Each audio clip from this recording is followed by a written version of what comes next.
सीरत नबवी के एक ऐसे हमारे पहलू पर रोशनी डालने की जुर्रत कर रही हूँ जिसने अपनों ही को नहीं बल्कि पराई को भी मुतासिर किया है। इससे पता चलता है कि मजलूमियों, बेचारगी और कुव्वत और सतवत के मुतज़ाद हालतों में यकसा अखलाक आलिया का सबूत देने वाला सिर्फ वही हो सकता है जिसके दिल पर नामों से इलाही ने कब्जा कर लिया हो। शायर कहता है, दुश्मन से ना बदला लिया हजरत ने कभी भी, मारा भी तो अखलाक की तलवार से मारा। दोस्तों, शायर ने अपने शेर में इसी अजीब पहलू यानी अखलाक हसना की तरफ इशारा किया है। यही सीरत नबवी का वो हसीन पहलू है इसके अंदर अखलाक और मोहब्बत, उल्फत और हमदर्दी, उखुवत और भाईचारगी, अमानत और दियानत, सच्चाई, ईफाए अहद और तवाज़ुन और इंकिसारी का तमाम तर मजमुआ बैक वक्त मौजूद है। यही वजह है कि एक अंग्रेज मुहक्किक अपनी तमाम तर इस्लाम दुश्मनियों के बावजूद ये लिखने पर मजबूर हुआ कि इस्लाम की तमाम तर तालीमात में से अगर सिर्फ अखलाक को ही दुनिया अपना ले तो दुनिया अमन का गहवारा बन जाए। हज़रात, अगर आपको अखलाक हसना की क़ुव्वत व तासीर और सैर-ए-अंगेज़ी को देखना है तो नबी आखिर ज़मा की जिंदगी का जायजा लेना होगा। उसकी चमक दमक और रौनाई और रौनक ऐसी नुमाया है जैसे रेत के सहारा में कुंदन, जहाँ कौल फेल और गुफ्तार किरदार से अखलाक हसना की वो तालीम दी गई है इसकी मिसाल अदियान और मिलल की तारीख में नहीं मिलती। चुनांचे आप सल्लल्लाहु अलैहि वसल्लम ने अपनी बेशक का मकसद ही मकारिम अखलाक की तकमील बताया और फरमाया, इन्नमा बुइस्तु लिउतम्मिमा मकारिमल अखलाक, और एक जगह कामिल ईमान की अलामत बताते हुए फरमाया, अकमलुल मुमिनीना ईमानन अहसनुहुम खुलुक़ा। हज़रात, आपके अखलाक आलिया ही की करिश्मा साजी थी। जो लोग आपके जाने दुश्मन थे, जिनका दिन रात का वजीफा ही तकलीफ देना और ईज़ा रसानी था, जो शम्मे हिदायत को अमल करते रहे अपनी जिंदगी का मकसद बना चुके थे, वो आपके आशिक व जानसार हो गए। फिर वही कल के दुश्मन मदद और नसरत के खुमार होकर शम्मे हिदायत के गर्द परवानों की तरह चक्कर लगाने लगे। न कहीं जहां में अमा मिली, जो अमा मिली तो कहां मिली, मेरे जुर्म खाना खराब को तेरे अम बंदा नवाज में। दोस्तों, सीरत की किताबों की बरगर्दानी से मालूम होता है कि नबी आखिर ज़माने जिस अखलाक आलिया और मुकर्रम का सबूत दिया वो एक नबी की ज़ात से मुतवक्किल था।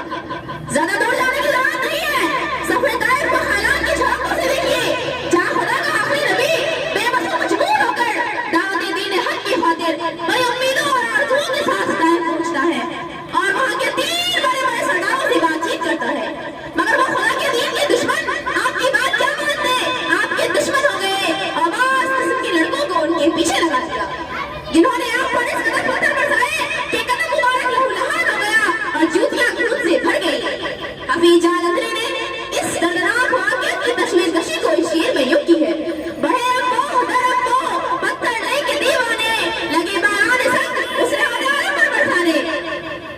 दोस्तों, ऐसे ही नाजुक तरीन घड़ी में पैकर हुस्न अखलाक सलाम आला मुकर्रम ने खुदा की इज़्ज़त व जलाल और इश्क व मोहब्बत भरे लहज़े में उस वक्त कहा है जबकि खुदा का फरिश्ताना नबी सल्लल्लाहु अलैहि वसल्लम से अर्ज़ करता है कि अल्लाह का फरमान है, अगर आप सल्लल्लाहु अलैहि वसल्लम हुक्म दें तो क्यों पहाड़ों को मिला करता है, बालों को चूर कर देते हैं। सुनिए और गौर से सुनिए, आका मदनी सल्लल्लाहु अलैहि वसल्लम ने फरमाया, नहीं हरगिज़ नहीं, ये नहीं तो इनकी नस्ल में ईमान लाने वाले होंगे, अल्लाह उनको हिदायत नसीब फरमाए, आमीन। हज़रात, यूं तो अखलाक आलिया और शफ़क़त पैगंबर से हुज़ूर अकरम सल्लल्लाहु अलैहि वसल्लम की ज़िंदगी भरी पड़ी है और जगह-जगह हमको हुस्न सलूक और हमदर्दी व बुखारी के वाक़यात सीरत नबवी की शफ़ाअत पर दरख्शे नज़र आते हैं। और वो वक्त भी काबिल ज़िक्र है कि जब सहाबी जलील हज़रत उमर रज़ियल्लाहु तआला अन्हु से फ़ातिह मक्का के दिन अबू सुफ़ियान के रूबरू ये जुमला निकल गया, अल-यौमु यौमुल मलहमा, अल-यौमु तस्तहिल्लु हुरम। तो आप सल्लल्लाहु अलैहि वसल्लम ने मोहब्बत और उल्फत और शफ़क़त और आफ़त भरे अंदाज़ में फरमाया, अल-यौमु यौमुल मलहमा। आगे बढ़कर देखिए, मक्का फतह हो चुका है, लश्कर कुफ़ार हरम शरीफ में दस्त बस्ता खड़े अपने रहम करम और माफ़ियत दरगुजर की आस लगाए हुए हैं। उस मौके पर जो आप सल्लल्लाहु अलैहि वसल्लम की ज़बान गौहर से जो बात निकली वो तारीख की शफ़ाअत पर सख्त है। ला नस्रिब अलैकुमुल यौम इज़हबू अंतुम तुरका, राह में कांटे जिसने बिछाए, गाली दी पत्थर बरसाए, उसमें छिड़किए प्यार की शबनम सल्लल्लाहु अलैहि वसल्लम। दोस्तों, और ये क्यों ना हो कि जब आप अखलाक आलिया के आला मकाम पर फाइज थे, कुरान आपकी हिकमतों का बयान करते हुए कहता है,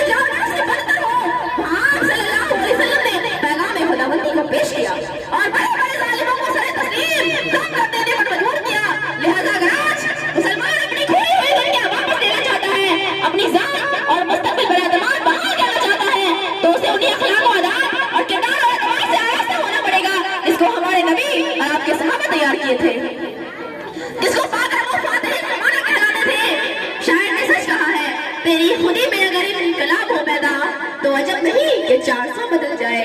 وآخر دعوانا